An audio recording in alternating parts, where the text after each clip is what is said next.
శ్రీ గురుభ్యో నమః. హరి ఓం. హాయ్ అండి, అందరికీ నమస్తే.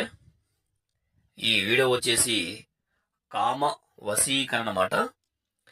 ఈ కామ వశీకరణ మీ భర్త లేదా మీ ప్రేమికుడు మిమ్మల్ని దూరం పెట్టి అవాయిడ్ చేస్తున్నట్లయితే ఈ కామ వశీకరణ ద్వారా అతన్ని లొంగ తీసుకోవచ్చండి.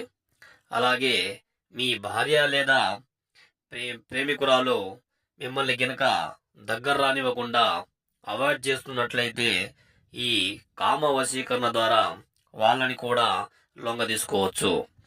అలాగే మీరు కోరుకున్న వ్యక్తి ఎవరైనా సరే మీ మాట వినకపోతే ఈ కామ వశీకరణ ద్వారా మీ వశం చేసుకోవచ్చు వాళ్ళని. అలాగే మీ చెప్పు చేతుల్లోకి తీసుకోవచ్చు. ఇది చాలా శక్తివంతమైన కామ వశీకరణం అండి ఇది. దీని ద్వారా ఎవరినైనా సరే మీ కాళ్ళ కిందకు లొంగ తీసుకోవచ్చు. అలాగే మీరు గినక మా ఛానల్ని మొదటిసారి చూస్తున్నట్లయితే లైక్ చేయండి, షేర్ చేయండి, సబ్స్క్రైబ్ చేయడం మాత్రం మర్చిపోకండి. శుభం భూయాత్.